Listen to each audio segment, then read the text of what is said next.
Hey y'all, greetings and welcome to This Show is a JK with your pals Jason and Keith. It is great to be back with you once again, live from the outer reaches of Europe, coming to you live at 3 p.m. and some seconds afterward in the middle of March Madness, in the middle of COVID madness, as we have been for a very, very long time. We are glad to be with you. Lots to get you caught up on in terms of COVID. We'll talk a little bit about Deshawn Watson and his 12 arrests, his 12 accusations. That was the word I was looking for. We'll talk a little bit about Peter Frampton. Got something for that. We'll talk about March Madness, and we will talk a lot about COVID. First, Keith, who has done basically nothing all day. What's going on with your Brady Bunch back there? I've watched a little bit of tournament basketball. Got my haircut today, and I was tired after that. Now, when did you make your reservation to get your haircut?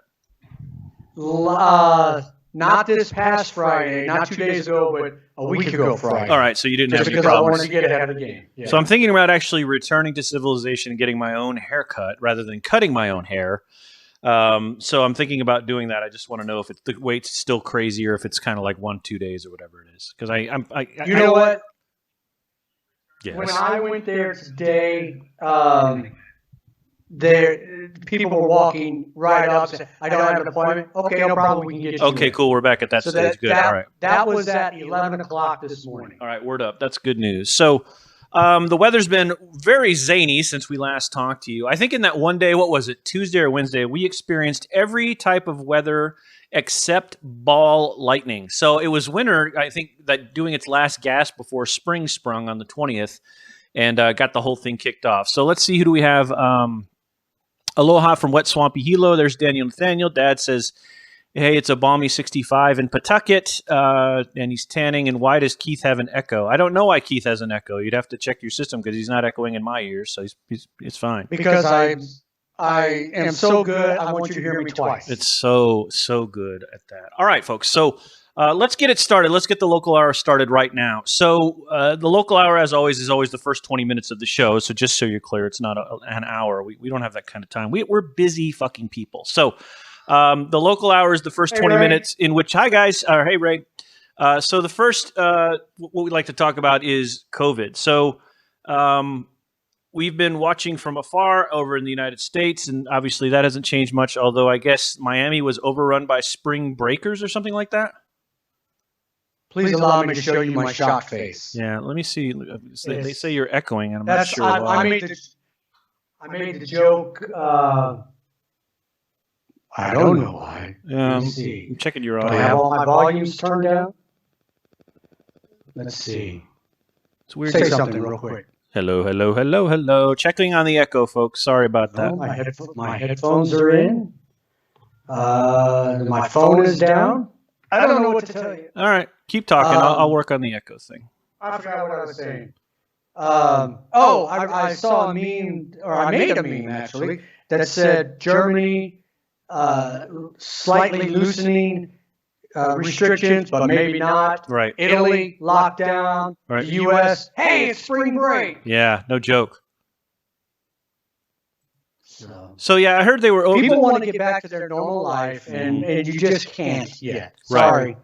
All right, let me keep talking. So what I heard was, I want to bring this up on my phone to see if you are echoing on the phone, and then maybe I can detect it that way. But so I heard Miami was overrun, and basically they had to institute a curfew saying that, hey, none of you can leave and that sort of thing, which is weird. All right, let me bring this up here. Let me just start talking, Keith, so I can listen to this. Yeah, the spring breakers, and this happened last year as well. Don't forget that. This happened last year, and then the numbers went up. So naturally, all the governors, not all the governors, some governors are saying, right, hey, we're going to have spring break again. And that's, it's crazy because you don't learn from what happened exactly a year ago. Right. You want that money to come in, and I totally get that. Yep. I do get that. I'm not an idiot, but when you then have to shut your state down, right, because of what you did during spring break, does it really make sense? Right. Exactly. That's the key. Does it really make sense? So there's a lot of that happening, I think. We're working on the Echo, so we'll keep Keith quiet for a second until we get that squared away. But over here in Germany, which is kind of why we had the podcast to talk about, as I make a quick switch here. Right. Over here in Germany, it's a lot of it is tentative right now, which is let me get this straight here as we sort of get Keith's. Your video looks amazing, by the way. That looks really good. I'm very proud of that. Why wouldn't it? I mean, yeah. Have you seen me? Yeah. Have you seen me? Anyway, never mind. Look how great I am. All right. Daniel, thank you. How's it looking right now? Or how's it sounding right now? I'm not there yet. Hey, I'm still working on it for us, so stay cool. You said you did something right for a second. Yeah, I know what I did. Okay. I'm sure it's still echoing, though. Let's see here. No, let's do that. So the big things that are happening here is the malaise that seems to be happening with a lot of folks is that there's a lot of undecided. And this was brought up by a friend of ours that Keith ended up putting onto his Facebook feed. Oh, great. Now I can't get out of this. Boy, this is going to be fun. But, last week they're like, well, let's go ahead and open things. Let's go ahead and, no, we'll close things. This, that, and the other thing. And hang on one sec. Switching speakers. By the way, folks, I just want to give Jason props because he does this every week. He has this massive thing in his office, and he does all of the audio, the video. All I do is sit here and talk and maybe take some notes beforehand, so I know what I'm going to talk about. So we can bring in. So give Jason props. And not. Oh boy. Did you just? Maybe, I wonder if they can hear you. I don't hear me echoing. Why are we not getting that now? Great. Now I can't hear you at all. This is fun. We're back to technical difficulties. So if you've enjoyed the technical difficulties, that's a good news. Anyway, all right. We'll suffer through this. So I'll try to figure out why you're echoing another time. So in any case, I'm pretty sure I know what it is. So what's happened is they may or may not open restaurants tomorrow. Right, and they're locking down France. I think they locked down Paris. I think they may lock down Germany as early as tomorrow. We've actually got reservations at a restaurant tomorrow for those of you who are interested. But what's required to go to a restaurant at this point is an on-the-spot COVID test. I forget what it's called, but you can buy them in boxes. They had them available at the Aldi here. They had them available at a couple of other places. We went to one place. They were out of them. Went to another place, to an Apotheca drugstore, and they said they were expensive. They were like $10 a test, and we were like, no, forget it. And then we went to an Aldi, and that ended up being something like $5 a test. So we got some tests, and basically what they said is you have to take this test before you go have dinner, and then show them the test that you're not negative, and then you can have dinner, which doesn't make a lot of sense for, I don't know, to me it doesn't make sense. But we also asked, and I thought this would be interesting to you and maybe a couple others who are listening, we asked, hey, can we show our COVID vaccine card, and would that be enough to allow us to eat? And they said yes. So that might be another way out of the testing that some restaurants may do, is just say, here's my COVID card, and do that. So, but you're saying that you're feeling like they might be locking down again tomorrow, right?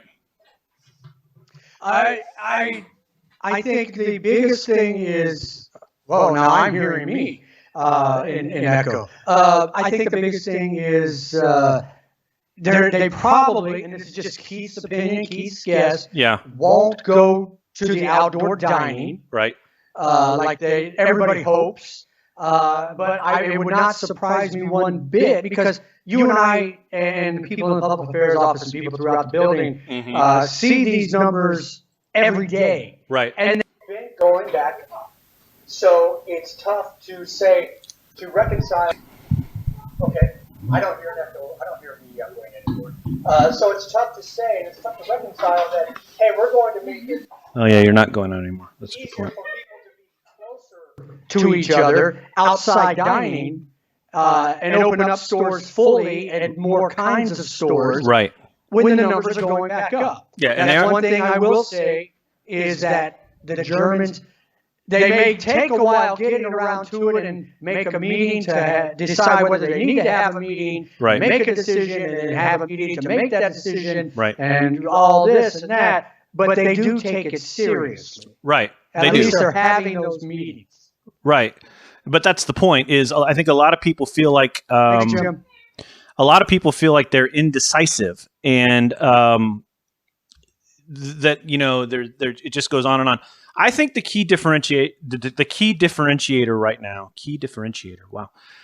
is so if you're not aware, and we've talked about this before, I think, and a few listeners know this, the American population right now in Germany is about 50,000 Americans. That includes soldiers, civilians, family members, contractors, retirees, the whole kit and caboodle. It's about 50,000. Just for comparison, the population used to be upwards of like 300,000 Americans. It was crazy. Right. So anyway, the Americans, the vaccine did stop for a while, but they're supposed to get some in tomorrow or Tuesday, and it's supposed to be the Johnson & Johnson vaccine, is according to everything I've read. But it did stop. But Americans were getting vaccinated. And in the beginning, if you wanted a shot, they had enough vaccine. So it was a balance of people who wanted the shot and got the shot, and then there was folks who just decided not to get the shot. So what's happening, I think, now is, at least on the American side, is I think we're starting to differentiate from our host nation partners in that, hey, we're vaccinated. We want to live our lives, right? And I don't know that that's a get out of jail free card to do that so much as it is. I mean, you're vaccinated. That's great. But as someone pointed out to me smartly earlier today, you can still get the South African variant. You can still get the English variant. You can still get the Keith Pennell variant, whatever it might be, and still get sick. Don't blame that shit on me. Oh, I'm blaming it all. That's more like an STD. So anyway. You wish. That's a joke, Mom. Yes, you All wish. right, So you're listening. the point being, let's see, does that help your echo? No, I'm still trying to get rid of your echo. The point being is, I think there's a differentiation happening now, and I think there's a mood, at least among the American community, that we want to get back to going to Chili's and Macaroni Grill and P.F. Chang's and all of that. And I don't know if a point I brought up on my status update this week, and some of you may feel this or may not feel this, is if they do a third lockdown and it's prolonged, where people are basically stay in your house, don't travel, no hotels, no getting on airplanes, because the Germans also said, hey, it's okay to go to Mallorca for spring break because it's a big deal to do that, right? And Malu Dreyer, yeah. Hang on. I just want to tell everybody that this is some deep thought coming from Jason that's just about to happen, and it's very serious, and I want you to listen to this. Go ahead. So so you had Germans going to Mallorca and things like that, and then Malu Dreyer came out either yesterday or today and said, hey, we need to open things so we don't have Germans running off to Mallorca so they can do spring break in Germany, down places like Garmisch and elsewhere. But the point I posted, as you said, it was kind of strategic more than anything else, is, look, if they're going to lock down again, then let's look at this strategically. There are a lot of people who used to love coming overseas. Like, it's a big deal. I'm one of them. I've loved living overseas, and I can name 100 people behind me. Some of you listen to the show have lived overseas. You've loved it. And, to have the opportunity to come back again was fantastic. The challenge Did you say that did you say Annabelle spent more time in Germany than in the U.S.? When we leave, she will have spent more time in Germany. Yes. When we leave on this tour, she will have spent more time in Germany than the U.S. So the point here is that a few years back, they changed the taxes. So now you're getting taxed on just about everything that happens when you come over to Germany. You get taxed on your move, your car, and all these other things. And there's a big tax bill you have to pay. There's some relief from it, but that was starting to, I think, inhibit folks when they figured out, I got a big wad of taxes to pay. Yes. Now you go into a third lockdown, because in the United States, basically, you can go to movies, you can go to restaurants, you can, I saw some friends doing a speech debate. I saw some friends doing some other things. Now people are going to come over and be like, why do I want to go to Germany if I have to sit in my house and do nothing? And I've got to pay a $5,000 tax bill. That's going to hurt civilian recruiting. That's going to hurt even military planning. What if, look, it's the shot is still optional. So if I'm a private's going to be told where to go, but it's like, it's going to hurt recruiting and retention, because the private's going to get over here and have to sit in his barracks room. And the only thing that's entertaining him is the USO coming around and going, wee, and God bless the USO. They're trying their hardest. Outside. Yeah. But, you do that for a couple of years and you're like, I don't want to stay in the Army. So that, the big point for me is, A third lockdown is going to cause a problem for our workforce over here, which is necessary for a lot of reasons. And that was my point on my status update. Is it's because my friend was making a point of, the sort of black and white point of, do this and stop the disease. I get that. I'm not saying that's not the thing, but what I am saying is, yeah, we do that. And the ripple effects, because there are recruiting, retention of both civilians and military people who want to come over to Europe. And it already, especially for civilians, and with the change in childcare, I forgot about that. The change in childcare status now makes it harder for civilians to find childcare in Europe. All of those things, suddenly you have a recruiting and retention problem. What's your take on that? And I appreciate your compliments before I said it. I hadn't thought of it that way. The only thing I will say, and I caveat this because we see how this is going, is it can't last forever, can it? I mean, we're here, you and I, at the minimum, unless something weird happens, for another year and a half. Right. Probably another 3.5 years. Yeah. So, I mean, it can't last forever, right? It's lasted a year and a month. It does. Yeah. It's lasted a year and a month. I did not expect it to go a year. I really didn't. I thought this would be something that would be, after a year, the smart brains of the world who, you and I have run into those in our travels. And we're like, thank God those people are in charge of things and are scientists and engineers, because they're the ones that are going to think us out of this shit. I thought it would just be like, okay, but now the vaccine is here. We're sort of on that path. But again, I'm still trying to figure out how the breakout is exponential in Europe, and why that's happening. It's all very strange. Again, as someone who cares about living and working in Germany and doing what he does in Germany, I'm concerned, for my fellow workers. And, again, we advertise a job and nobody's going to come take it because they're like, I mean, somebody would, obviously, but does that mean you're getting the kind of top quality people, that you may have gotten if those things weren't happening? I mean, because when you start looking at, oh, the childcare sucks. Oh, I got to pay a $5,000 tax bill. Oh, I arrive there, quarantine for 14 days, and then basically sit in my room, go to work, and then sit in my room the rest of the time. I don't know. That's a harsh sentence to get by. Anybody got any thoughts on that? Let us know. And is Keith still echoing? If he is, I'm sorry. I'm not sure what that is tonight. We'll have to get that on the next one. But I heard the echo. It sounds like a quick echo, so it's not so annoying. And I apologize for that up front. Keith, thoughts? Yeah, I think those are all valid points. Very valid points that I never thought of. Which is why you're much smarter than I am. I'm better looking, but you're smarter. It's tough, and it's tough being here during all this because, again, as we've talked about before, you came over here, I came over here to travel, and I mean, I could be doing this job, obviously not with the same people, and I've been thinking about this a lot lately. You and I work with a great group of people. Intensely smart, passionate people who love to do their job. Yes. And that makes the days fun. Now, there are different things, at different times in any work situation where you go, oh, Jesus Christ. Right. That kind of thing. But the atmosphere and the personnel within our office, the people who work in public affairs, seven people who work in public affairs for the Rhineland Falls Garrison, make this job fantastic. Right. So there's a lot to be said for that. But, we're in Europe, and the reason you come over here is, hey, you want to work in a great office. But B, you don't know it's a great office until you start working, but you do know you will be able to travel. And you can have a shitty job, you can hate your job, but on the weekends and when you take leave, you can go somewhere. Right. And right now, you can't do that. So I go to work, I love the people I work with, family, and I come home. And my go somewhere right now is 2 miles it takes me to get to Ramstein, BX, and commissary. Right. Great points. And so this is when we started this podcast again, we wanted to talk about COVID, and here we are. We are talking specifically about COVID now. And this is it's a big deal, and this is a fascinating sort of crossroads right now that we are in.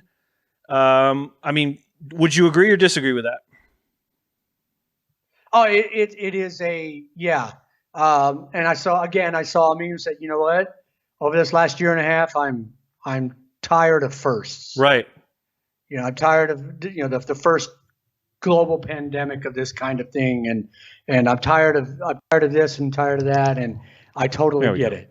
Ray, I see what you're saying. I'm going to see if I move my microphone closer to my mouth. And see what happens. I think we got rid of your echo now. I figured out what the problem is. So I think we finally got rid of your echo. So we'll find that out. I switched speakers on you, and it also speeded up the signal too. So that's good news. So yeah. So anyway, and I realize these are first world problems. I get it. Right. But you know what? I could still be where I was, not exactly happy with the management and that kind of thing, but still doing a job I love, and being able to go out and do things. With my luck, I'd have probably got COVID, but instead I'm in Germany, and that's the thing. I'm still overseas. I can drive 10 minutes and go to a castle I've been to twice already, or 40 minutes and go to one that I've been to once that has great food if the restaurant's open. Right. So there are things we can do within country. So I don't want to bitch too loudly, but I think going all the way back, circling around to your point, will it affect recruiting? You went all the way around, circle. That's like good. That? Yes, I wholeheartedly believe you are correct. And especially, I think more than anything else, I think the taxing situation. Because it's not like, for those that don't quite understand what we're talking about, before last year, I think it was, it's just like you get, as a civilian, you get moved just like somebody in the military. Yep. The government pays for everything. Well, now your household goods gets taxed. If you ship a car, that gets taxed. So it's not as convenient as it used to be to take a job in one of those coveted jobs in Europe. Right. No, it's not. And I think that's, I think again, when we look at smart, able, capable people who want to come and serve, that's a great point, Daniel. It probably will. Daniel says eventually the whole operation will transfer to Poland.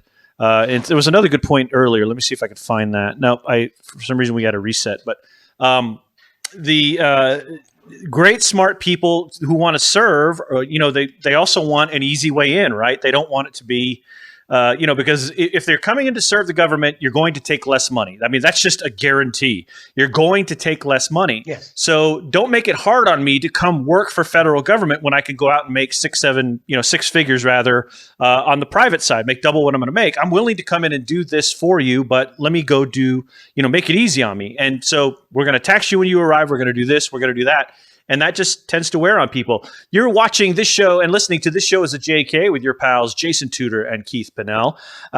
We are just wrapping up the local hour, and we've got lots coming up, including the conclusion of our best movie line bracket, and a few other things that we're going to talk about. So yeah. So anyway, my point is we're going to have less people to work with, right? And maybe not again, but if it's not less people, then I think people who we're looking at the jobs and kind of going, hey, I'd like to do that. And then suddenly they have 3 barriers in place to actually doing that. They're going to look elsewhere. Right. And we're not necessarily going to get some top flight candidates. So. All right. You want to talk? So we are, what have you been watching lately? What has been on your television? Anything new and revelatory? Not anything new. I watched a show. You and I don't remember if it was on the air or not. You and I had a conversation about, movies we were disappointed in after reading the book. Okay, yeah, I just had that discussion.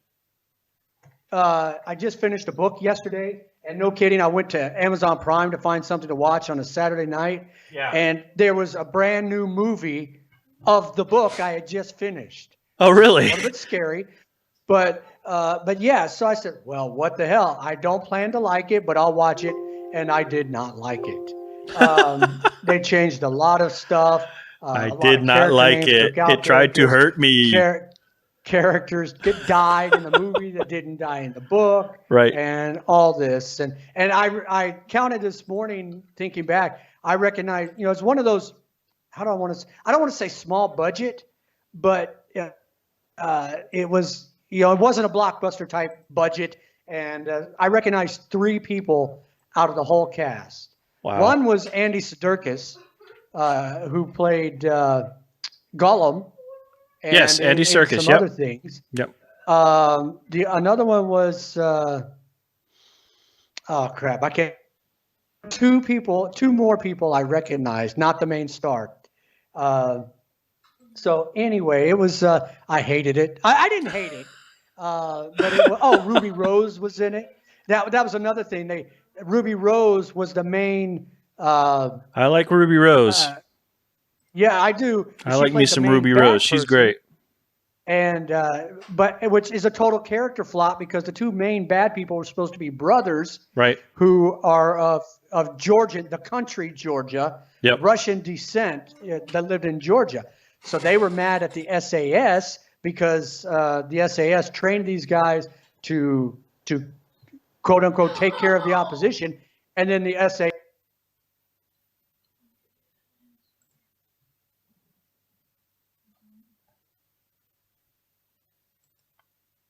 Right. So I didn't watch the whole thing, but my wife started the show called The Flight Attendant. I don't know if anybody has into The Flight Attendant or not, but I watched about the first, I want to say 35 minutes, and I could see why people would dig it, and it's getting some pretty decent reviews all around. And it's not bad. It's not bad at all. So where is it? It's on. That one's on. Where is that? Netflix. That is definitely a Netflix one. I'll have to check that out. Yes. So. Oh yeah. Are they still making Archer? Yeah. In fact, I checked to see if there's going to be a season 12, and there is. Man, that's a great show. That's a funny show. The guy who does the voicings is amazing. Oh, yeah. I haven't really watched anything this weekend. I tried to catch a little basketball, and what was I watching? Oh, it was Georgetown. So I'm I've kind of liked the Georgetown Hoyas ever since Allen Iverson. I was a big Allen Iverson fan just because he was so anti, corporation, that kind of thing, right? And so I really dug that. And so they were playing Colorado. And so the announcers were, the play-by-play guy and the color guy were both like, this is going to be a great matchup. Georgetown's looking good. They have this guy who comes off the bench. He can score 1 million points. And then I think I got 11 minutes in, and Georgetown was down like 26 points. And I'm like, okay, well, I guess that will be my March Madness experience for the day. But other than that, I haven't really caught it. I read a great article, since we're talking about entertainment. Cracked.com has had some really good stuff lately. And if somebody could make a comment, we just want to make sure the comment window is working. Just type something in. I'm seeing comments. So yeah. Okay, you are. Okay. For some reason, it on the broadcast thing, it sort of reset. So they've done some great articles. And one of the things I read was 4 or 5 movies with bonkers plot twists at the end. And I thought, okay, I'm into this because you watch Usual Suspects. That's got a good one, of course. And then you've got Sixth Sense. Thank you. Perfect, Ray. Got it. Thank you, folks.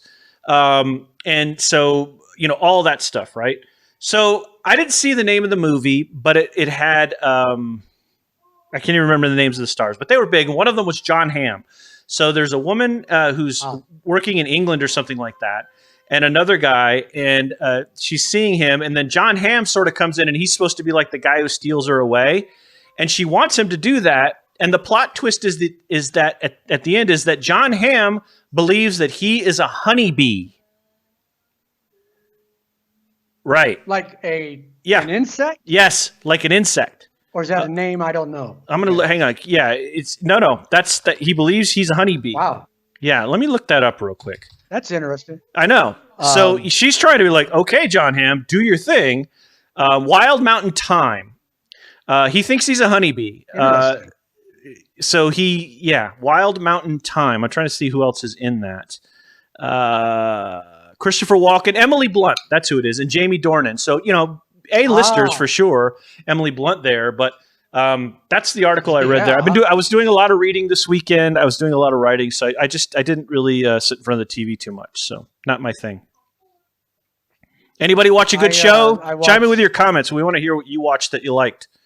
Wants to pollinate everyone. That sounds like John Hamm. I believe that, Dad. That's a good one. Yeah. Chime in with what you watched that you liked this weekend, please, so we can make fun of that. I watched a stand-up today, but I can't remember the guy's name. Then it wasn't that good. Bagatsky or oh no, it was good. First time I'd ever seen him or heard of him. Oh, okay.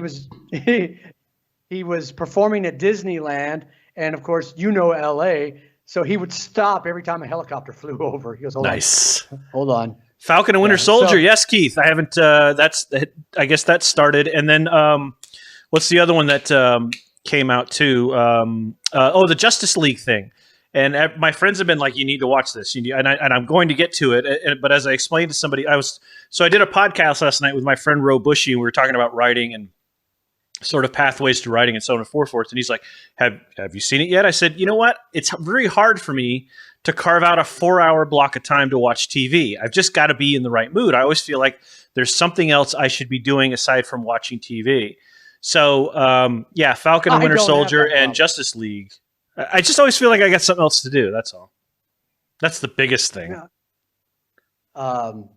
Before we get into sports, and you stuck your toe in it. Uh-oh. Before we get into sports, so Jason and I went to Baumholder, made the 30-minute drive to Baumholder Friday to shoot a story for me, a video story for me, and also to do our weekly Garrison Weekend Keith's review. weekly, not ours. And on the way back, I learned something about Jason.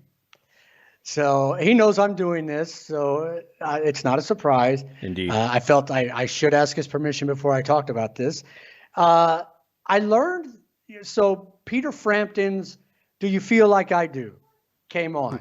And we talked about that, different things about us being in radio. And that's our go to the bathroom song, or in Jason's case, go to Burger King song. Indeed. Whatever. But, and we all know there's that part towards the end of the song where Frampton goes into whatever you want to call it, the voice box, the electronic sound. "I want to thank you."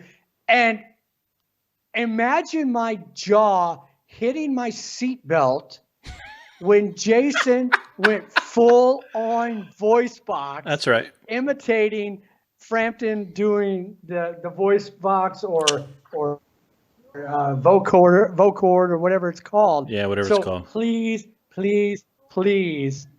give us some of that. All right. So first, like the recipe that you're seeking on the internet, first you have to get some background first before you get the recipe. So, when I was younger, I used to spend time, as my dad knows, with my Aunt Joyce and my Uncle Roger, who lived like just on the next street over to them, to my dad. And so my Aunt Joyce loved Boston and all the Aerosmith and all the 70s stuff. And she definitely had Frampton Comes Alive. It was the biggest record at the time, 75, 76 or whatever. Yeah. And so she played recorded that in Plattsburgh. She played that a lot.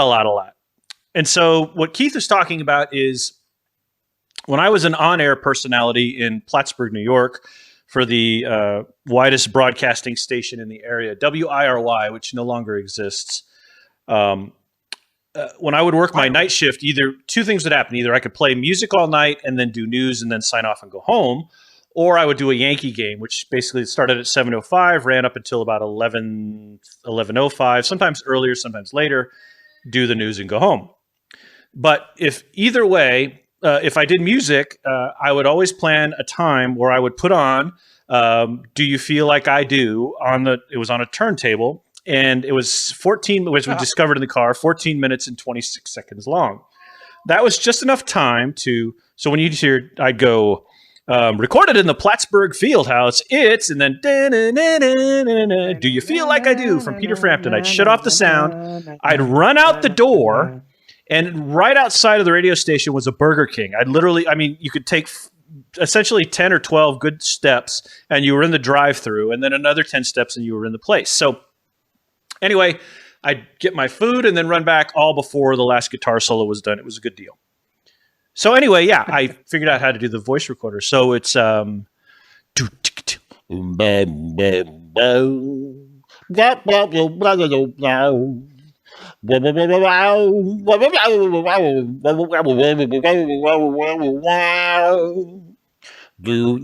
saying is a good thing I wasn't driving, because we would have hit the side of the road doing 100 miles an hour on the friggin' Autobahn.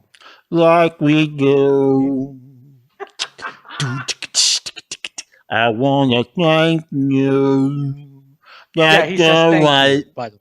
That's all right. Hear you. It's like we're in concert right now. We're gonna have a good time. Yeah, so there it is. There's a little voice box. All right, let's get to Deshawn Watson, who's having a bad day. Now, you know more about this than I do. All I've seen is that there's 12 accusations essentially from less than reputable massage places across the greater Houston area, I'm assuming, that he touched people inappropriately. So before you sort of give your spread on this, wasn't he asking for a trade from Houston, or basically saying, I want to be traded because of this? He wants out of Houston. Okay, so go ahead. You do your part, then I'm going to give you my conspiracy theory. Okay, yeah. He wants out, said he wanted to be traded, and that's basically it, especially after J.J. Watt left. Although J.J. Watt didn't block for him. But anyway, so he wants out. Now, within the last 10 days, we've found out that he has now 12 accusations against him for inappropriate touching, sexual inappropriateness at these massage parlors. Now, I just want to point out that if Mr. Watson needs a massage, he has certified professional I thought that was going a different direction. I'm like, do you really need the money that bad, Keith? No. All right.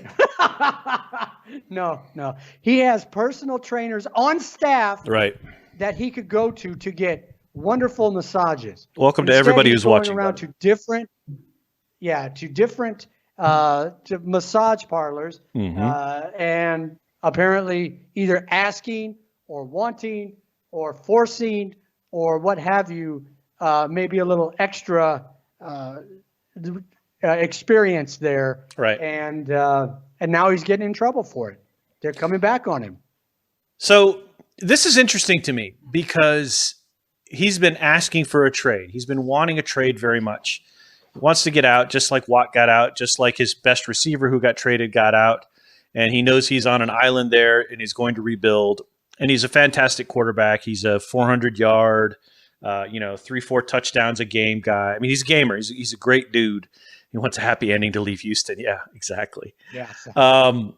So here's my conspiracy theory. You ready? This is what I've had stewing in my head since the first 2 accusations came out. But now that it's up to 12, it makes it even better. So let's say that these people have come forward and made these accusations. But what if the team already knew sort of about these places and was like, hey, make these accusations on Deshawn, and then he'll come to us and go, hey, you got to help me out with this. And they'll be like, well, we'll help you out with it, but why don't you just lower those trade demands, right? So maybe Houston's kind of putting the pressure on to stay in Houston by concocting this up.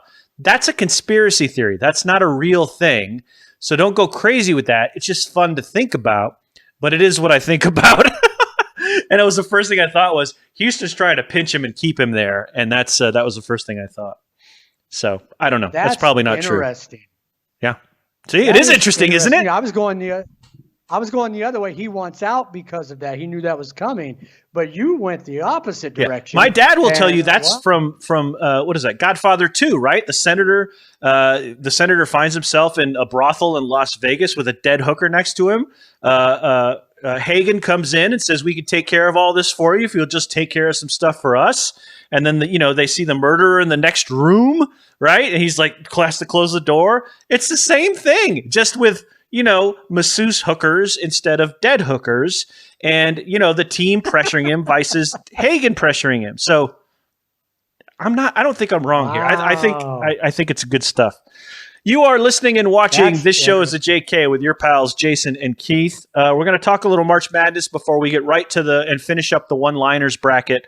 So the big March Madness news, if you're not aware, is lots of small teams beating the hell out of lots of big teams. And then the biggest news today was that Virginia Commonwealth had to no-show the game. It's not a forfeit. It is a forfeit, but I mean, they called it no decision, whatever it is, no advancement, whatever. And that meant that Oregon gets to move on because of COVID.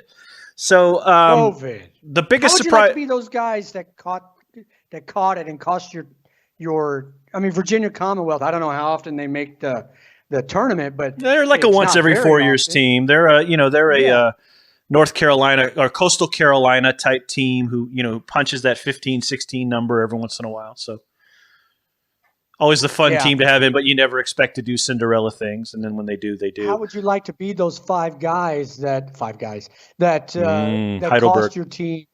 Yeah, even the first round game. Right. Man, because as we talked about off air, that they were doing something either that they shouldn't have. I'll just say that. Right. That they shouldn't have that made them or let them catch the virus and cost their team at least playing in that game. There's no guarantee they would have won. Right. But they didn't even get to play the game. No. All right. So, and speaking of, real quick, this is a fun tournament for me. I'm not really paying attention to it other than the headlines. Yeah. But all of the small schools that are moving forward in upsets. For example, number 15, Oral Roberts beat Ohio State, number 2, 75-72 in overtime. Number 12, Oregon State over number 2, Tennessee, 70-56. Number 13, North Texas in North Dallas County over number 4, Purdue, 78-69. Right. Number 10, Rutgers over number 7, Clemson, 60-56. Not too much of an upset there. Number 13, Ohio over number 4, Virginia, 62-58. And this one floors me because my former coworker at Fort Sill went to Abilene Christian. Yes. Number 14 over number 3, Texas. So I'm giving the down horns to the Longhorns, 53-52. And then, of course, we talked about Oregon and Virginia Commonwealth. So, by the way, I'm looking when I'm looking down, I'm looking at Keith, just so you're all aware. Yeah, so here's my another conspiracy theory, but it's not really conspiracy so much as it's just realism. But how many of these big teams do you think were actually prepared for the Final Four or for March Madness, and where their minds were and their hearts were and all of that? Because I don't know that it's an unprecedented number of Cinderellas, but there were, I think, 3 or 4, right, or something along those lines. And so you wonder if the big colleges are like, we made it, but we're not so much worried about it. Because Duke did Duke make it? I don't recall. I think they were left out. Not left out. I don't remember, but I'll have to look. I didn't even do a bracket this year, which is rare because I just didn't know if it was going to go on or whatever. But anyway, it's interesting. All right, let's get to it. Let's get to the bracket. See if I've done this correctly. Okay, good. We can see it on screen. So you should be able to see it on screen there. So there it is, your final 8 as we transition into the finale of this whole thing. So I will be switching between us and the bracket so that we can track this, and then I'll also have to switch back over here on the website. Let me find that. Put that over here so we can track this. All right. So as you recall, we started our bracket last week with best movie one-liners that we could put into 16 slots. And yes, we know we forgot some of them, and we included one too many Godfather lines. Got that. As John Mulaney said in one of his best comedy specials, we're well past that now. So now we're in the final 8 of what remains. I don't think there were any upsets here. I think we only had one coin flip, and it went in my favor. So now we are to the grade 8. So let me blow this up a little bit because I'm old and I want to be able to see this on my screen. Okay, good. So Nathaniel, I see you say you're not in contention, but you know what? That's what some of those Abilene Christian University teams thought too. So hang in there, buddy. Hang in there. Where is Daniel Nathaniel? Okay, no, he's in third, actually. He's in contention. He's still got a shot here. His score potential is 29, which is one of the top. He's still got potential. So, best war movie of all time is number 1. Is That a Jelly Donut is 2, and Daniel Nathaniel is 3, and then it kind of falls out from there. So, all right, let's get to it. Let me go back to it. Here are your matchups for tonight's bracket finale. It is Go Ahead, Make My Day versus May the Force Be With You. That's a tough one. I Love the Smell of Napalm in the Morning versus Show Me the Money. I'll Have What She's Having versus I'll Be Back. 2 aisles or owls. I wills. And then I'm going to make him an offer he can't refuse versus You Can't Handle the Truth. This is actually a fairly strong field for the final 8. It really is. Good call, Pug. Really we'll see what we say here. So let's start in the middle. Let's start with the weak sister of this group. Let's do I'll Have What She's Having versus I'll Be Back. Well, who you got? I'll Be Back. I'll Be Back. Simply because that's more widely known. I love that it was the director's mom saying that. I love that, it was so unexpected. That whole scene was unexpected in that movie. Right. But I'll Be Back is just iconic. I think he even says it in the most latest. Wow. Most latest? For a living. The latest, I think it's the latest Terminator movie, the one with Linda Hamilton. Okay. And I'll be back, almost as a throwaway line. I'll be back. He's going to get groceries. He's used it a few times. I wonder how many times he used it as governor of California. That'd be my question, All right. So as Daniel Nathaniel says, it also, as he says, it carries through different movies. So I'm going with I'll Be Back. Annabelle, you said I'll Be Back, right?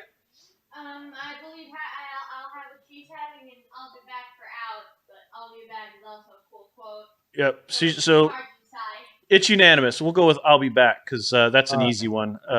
That's a good quote from Meg Ryan, and it is lasting, but I'll Be Back is movie lore. Okay. I Love the Smell of Napalm in the Morning versus Show Me the Money. I have a friend who's just worships the ground that Tom Cruise walks on, loves every movie he's in.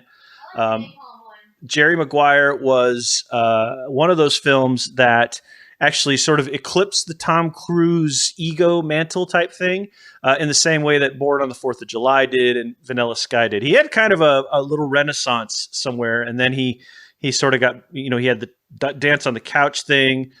He's bankable. I mean, and I wholly respect that, but, not every Tom Cruise movie is for me. I never saw this the whole way through. I know about the moment. It is definitely, to me, it's one of those lines, Show Me the Money, is like lines from Scarface, right? When you see a Scarface poster on somebody's dorm room, they probably say, Show Me the Money a lot too. So that said, I Love the Smell of Napalm in the Morning is a very sort of specific quote. You don't hear it like, people say, I love the smell of napalm in the morning, like when they're talking about they're picking up their car or whatever. But you will hear them say, Show Me the Money when they pick up the car. So I'm going with Show Me the Money. This is probably the toughest one for me. Napalm, as your dad said earlier in the list there, it's to me one of the best war movies ever made. It's a fantastic film. And, him saying that, and the 6 Degrees of Separation was Robert Duvall, was also in The Godfather. Indeed. So I think based on that criteria and what I've used for other ones that more people know it, I will go with Show Me the Money. All right. With my apologies to your dad. I love my dad too, but I think Show Me the Money is the more ubiquitous sort of movie line there. All right. By the way, Jason's dad, my 6 Degrees of Separation is, that that was R. Lee Ermey's first TV or movie role. He played a chopper pilot when the Viet Cong threw the grenade in there. And I have met and interviewed and had R. Lee Ermey give that whole opening scene from, oh my God, Full Metal Jacket. Yeah. He didn't yell it at me, but he said, you want to, I said, what if I asked you to do that? He said, why? He said, I don't know. He said, you want me to do it? I said, well, he said, I'll tell you what. And he just recited it like he was just reading it off a page. It was fantastic. I still have that recorded somewhere. Anyway. Arlie Ermy has the distinction of once hitting on my sister. Wow. Yeah, that's that. There you go. All right. We're going to save that one for last for sure. All right. I'm going to make him an offer he can't refuse versus you can't handle the truth. Now, these are two titans of movie lines. These are ubiquitous lines that you can use almost anywhere. Spoken by two of the greatest actors of our time in at least one of the greatest films of all time and a fantastic film in its own right in A Few Good Men.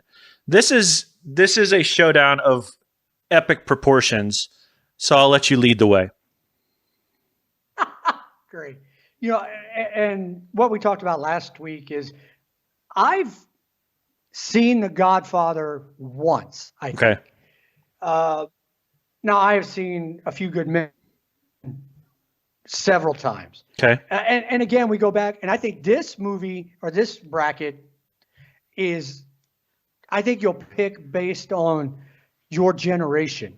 Oh, for sure. Yeah. No, it's definitely, I think I've tried to be open about it, but it's definitely generational.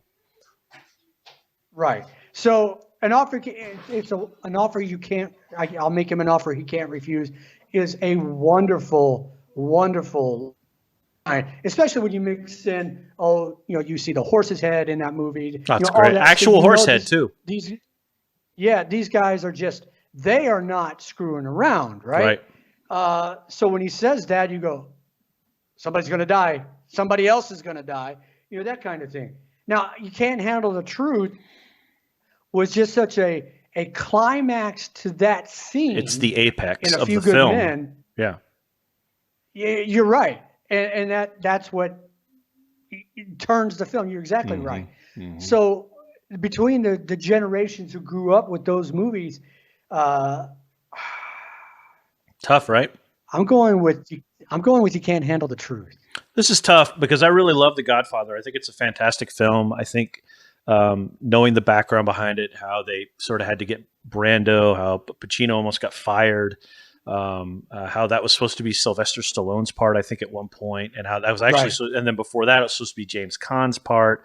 But I think James Caan was going through one of his gigantic cocaine problem type deals, and on and on and on. I think I've said this before. I think I said it in the first round. Aaron Sorkin is brilliant, and I think he's brilliant in everything he's done. I particularly enjoyed, if you haven't seen it, Molly's Game with Jessica Chastain and Idris Elba. It's a fantastic film, and Aaron Sorkin is and the way that he, because I think he wrote and directed that, but the way that when you listen to West Wing and how the dialogue is delivered, same thing here. How the dialogue is delivered in A Few Good Men, and the sort of patter going back and forth is really brilliant. I agree with you. I think there is a generation here. I'm going to make him an offer can't refuse is definitely in the lexicon. It's part of the sort of fabric of what we are, but I'm going to say You Can't Handle the Truth is going to move on. I'm with you on that one. So there you go. Okay. One of Sorkin's first forays into TV was a show called Sports Night. Sports Night. And I loved it. With convicted felon Felicity Huffman. Felicity Huffman and a guy on one of my shows now, Peter Krause. Peter, yep. He's on 911. And Josh Norman, who is always a good guy. Josh Norman, that's correct. Okay, the last line is, go ahead, make my day, may the force be with you. And I'm going to ask you to make this point and make it as long as possible because I need to run out of the room for a second. I'm being hailed for something. So, ready, go. This was a tough one because, again, this is a multi-generational bracket on this side because Make My Day came out in mid-'80s. And, of course, Star Wars came out in 1977. So from then on, you have these people who know and grew up with these two sayings. Make My Day from Sudden Impact, I believe it was. And, of course, Star Wars. It was May the Force be with you.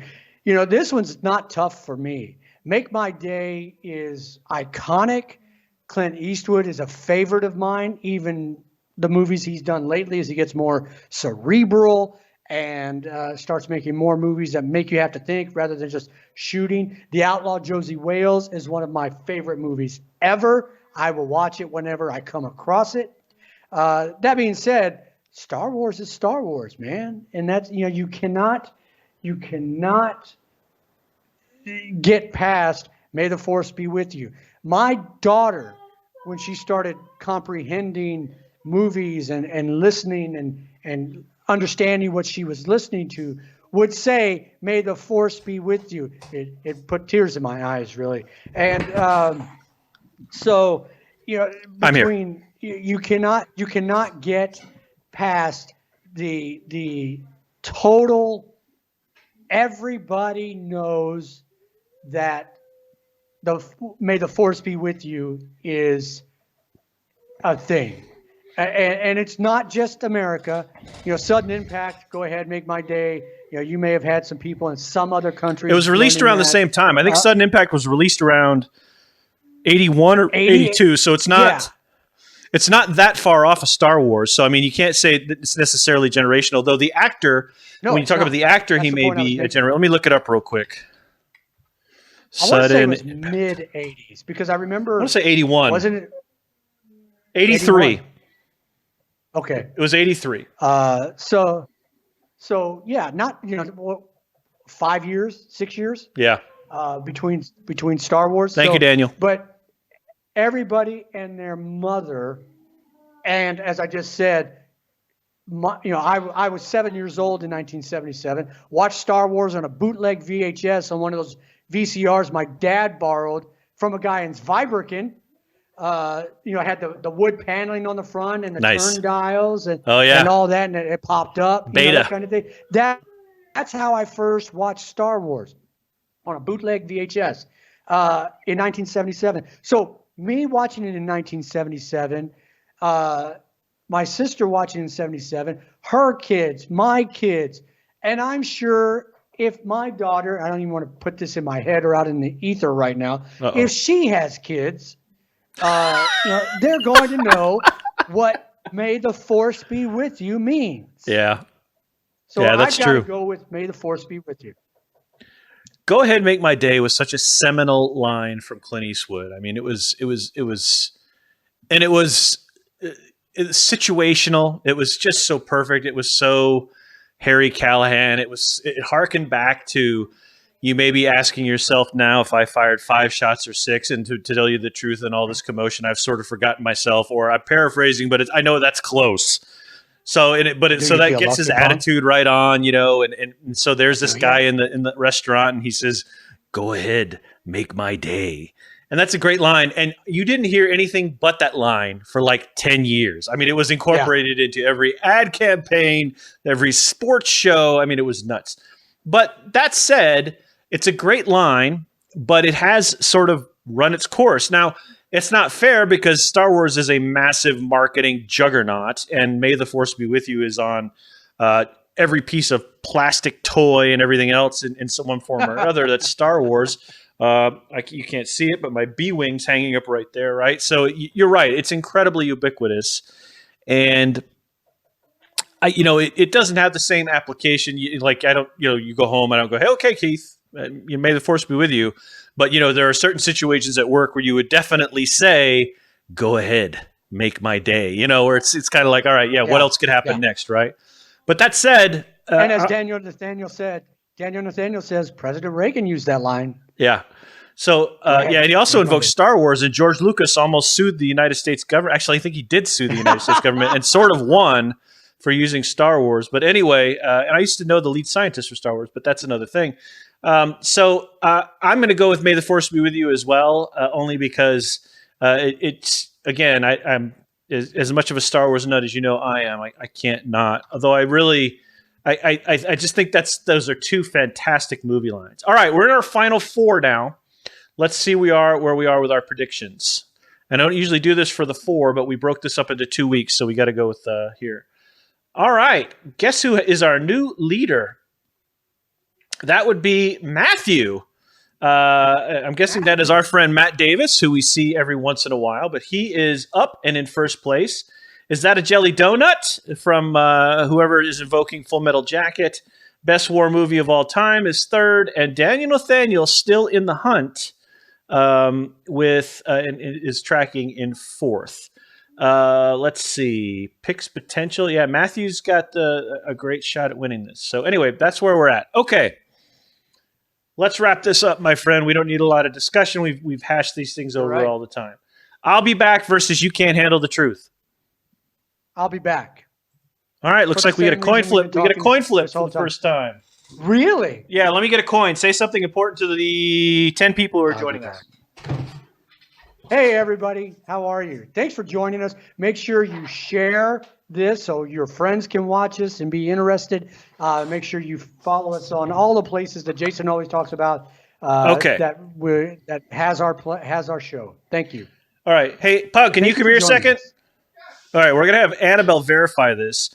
This is my coin from the Corpus Christi Army Depot. I believe I've talked to you about this. I got coined after a job interview, and this is the coin they gave me. So this propeller side is going to be my side. After a job interview.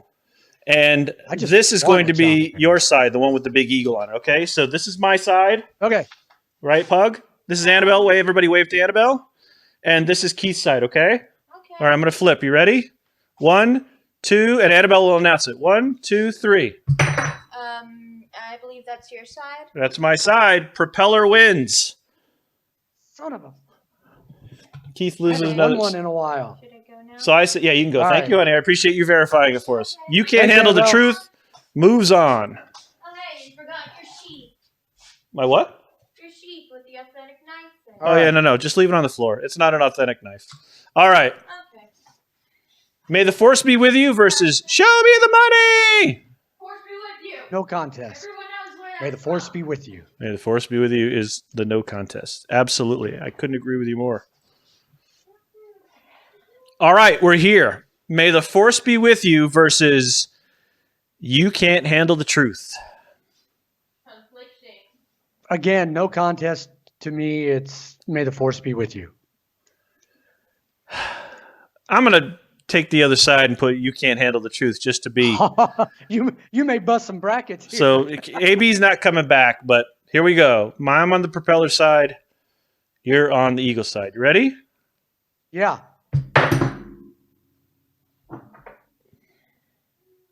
You are a winner. May the force be with you. Is your bracket champion for the week of Really, March everyone's a 21st, winner with that. 2021. I had a feeling it was going to go all the way. I just wasn't sure. Yay. Congratulations to Yay. Star Wars for yet again doing something awesome. I'm pretty sure Matt has won the bracket, but let's just double check and see He what has. we got. Yep, Matthew I'm got it. sorry, He he had has- 10 of he has 15 three. picks. That's a good week. Somebody called It Has Spawned Its Own Day. How could it not win? Was 7 of 15. Best war movie of all time is in third at 9 of 15. And then Is That a Jelly Donut is at 8 of 15. Nathaniel had 6 picks this week. Ray had 5. PJ had 5. John B only had 4.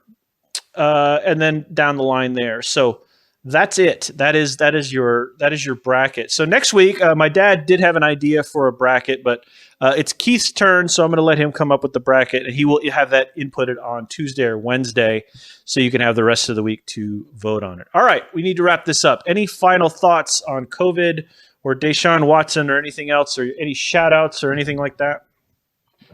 No shout outs. Just please get vaccinated when you can. Keep wearing your mask and keep being smart about it, because if you are a listener of the show and you do something stupid to get yourself sick or die, we'll make fun of you here on the show. I don't think I'll make. Oh, I got to cheat. I didn't change it up. Let's go back in here. Let's show you the bracket. You can take a look at it as I talk over mine. So, want to thank Ro Bushy for the interview last night. I'll make fun of you.